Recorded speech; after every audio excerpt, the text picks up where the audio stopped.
What's good, YouTube? Today we back with another YouTube video, and today we're reacting to Saja Brown. I want to make sure I get the name right before I say anything else. I'm gonna say Saja Brown. I don't know how else to say it. That's how I'm gonna say it. But we got Lustful Men from a woman's perspective. My bad, kindergarten reading. But designed to help men, not shame them. So I'm curious to see how she kind of gives a perspective on it, because I like these type of videos because it does open your horizon on like what kind of go through women's minds and stuff like that, and the way they think, the way they feel, the way they, you know what I mean, just real educational in some sense, you know what I mean. Whatever you pick from it, it's just, hey, that's all that's important from it, right? So I want to watch this with y'all. Let me know what y'all think down below, and yes, let's get into this video. It's very common for women to say that they hate lustful men, that they hate overly sexual men. And whenever they describe these men, we always describe them as pathetic or weak. Okay. They're weak. It's weak. It's weak. It's pathetic. It's weak. And a lot of the confusion behind us saying this comes from the fact that we do a very, very poor job at being able to explain what we mean when we say these things. And I kind of wrestled with it for a little bit myself. And instinctually, I knew what other women were saying. Like, I know what they meant. I know what we mean when we say it, but I couldn't explain it. So I wrestled with it for a little bit, and I found a way of being able to explain it so that way men and women alike can all be on the same level of understanding as it pertains to why hypersexual men are typically undesirable. Undesirable. So the reason why women say that hypersexual men, that lustful men are undesirable, is because of how our minds work as women. So as women, we understand, even if we don't want to admit it at times, that we're physically not the strongest. We're aware of this. And so we have to make decisions in order to protect ourselves. And that's typically one of the biggest characteristics that a woman will identify that she wants in a partner. I feel like that's with anything, like, you know what I mean? Like, just like protection, you kind of want the things that you don't got personally.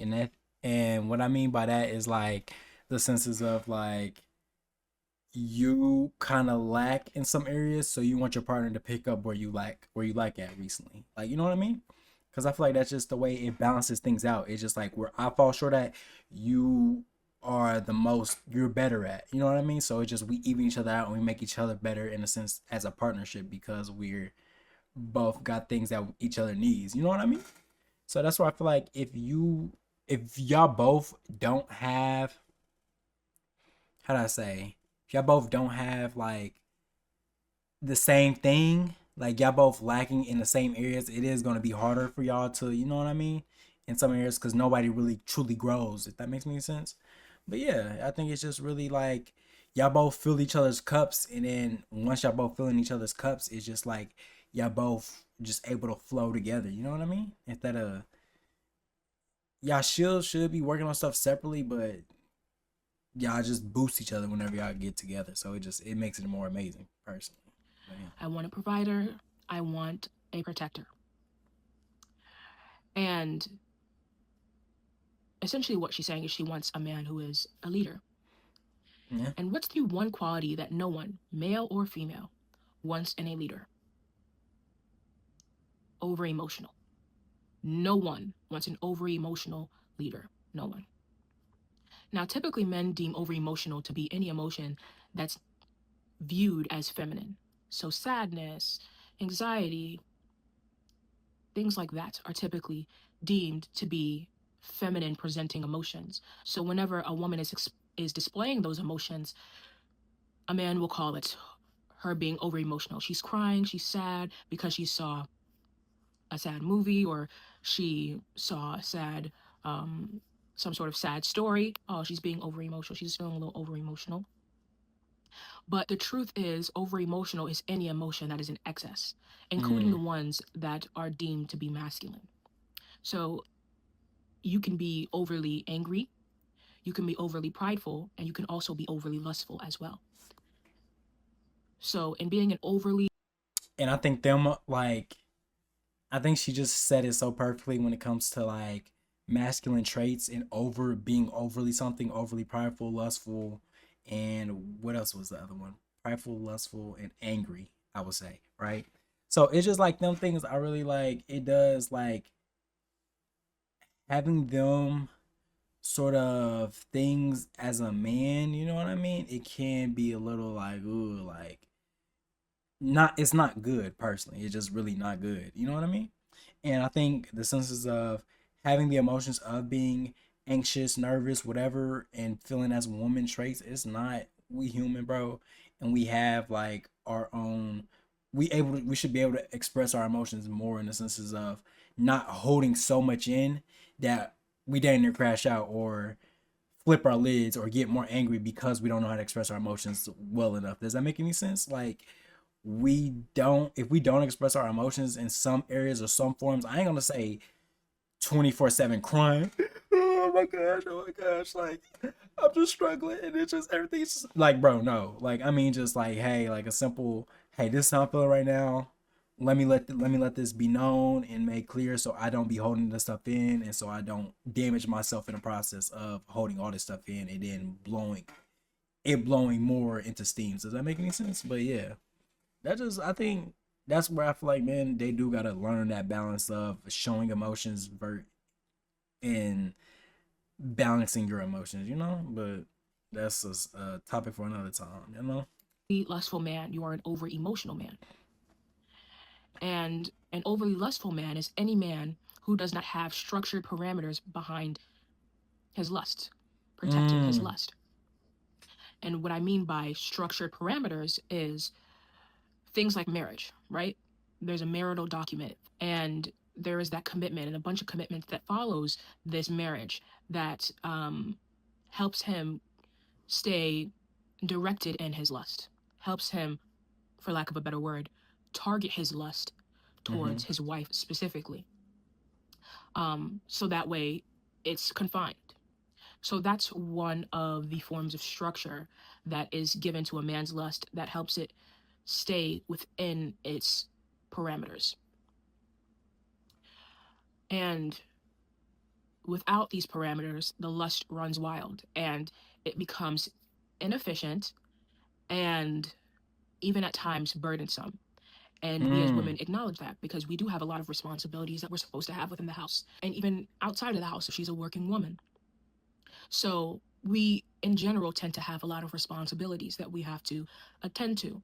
And we're able to see that if this man is overly lustful, when I'm in the kitchen trying to make the cake for our child's birthday party where all of their friends are about to come over and celebrate with us, and he's supposed to be in the backyard blowing up the bounce house, instead of him doing what he's supposed to be doing and letting me do what I need to do, so that way we can get this party on the road, he's going to be, if he can't control himself, right? He's going to be in the kitchen trying to bother me. He's going to be trying to stop me from finishing my tasks and doing what I need to do because he can't control himself. And I think that's the part where it is like where the burdensome comes into play of oh well it's just you loving your wife and this that third it's really like y'all both got your responsibilities and stuff like that, right? But it's still like if you can't handle your responsibilities because of your lust at times and you see that the example she used it was a very good example. They are together. You're like well they're together this that and the third, why can't he because he's married? It's like it's a time and a place. It's really a time and a place. It's not every single second. And I think that's where I think the disconnect happens when it's like wanting it every second the other day. And then it's like because that's your wife or because that's your girl. Like, you know what I mean? And it's like, no, no, no, no. It's a time and a place for everything. And that's just people don't have that sense of self control where it's like, okay, this is starting to get annoying, or you like, I don't even want this, or I don't even care for this no more because of them type of situations you're putting her in, and anything like that. And it's just like, it's crazy, it sucks, it's what it is, and you really got to work on that. And it's just something that I think men got to be made aware on, you know? Because I think not having no sense of self control when it comes to that is going to have you doing more stupid things in the long run because you have no sense of control and people And I think women, I think women do like a sense of men who has structure in their life and really has, hey, these things are set boundaries I have and set things that I want to achieve and do. And if you're disrupting that, you gotta go. And she's like, whoa, like, okay, like, dang, like, I see you. You seem like you got your stuff together, you know? But, hey, excuse my chair. This my cricket like crazy, bro. So it's just inefficient and it's ineffective and it tends to present as something burdensome. And as a leader, right, you need to be able to control yourself if you're going to have any say so over anyone else. Nobody would want a leader that can't control themselves, that Mm. can't rile in and A man without self control is like a city broken into and left without walls. discipline their lust. So there's so many different moving parts to it, but that's really the main concept. If you are a man and you are super lustful and you cannot control your lust, as in reel it in to one specific person, then it shows that there is a stain on your ability to lead that would make you Mm. ineffective for your wife and for your family, because your lust will take the reins when it comes to any of the various aspects of you being a protector. It's really an issue for women because of the reasons that I detailed just now. I hope that this provides a little bit more clarity. And if it doesn't, please ask questions down below, give your thoughts down below. And I think, oh, I had something I can't even think of right now, but it it was something that she said. Like, let me go back a little bit because it's gonna click on me once I. Will take the reins when it comes to any of the various aspects of you being a protector. It's really an issue for women because of the reasons that I detailed just now. I hope that this provides a little bit more clarity. Was it? Specific person, then it shows that there is a stain on your ability to lead that would make you ineffective for your wife. Well, okay, now I can think of it.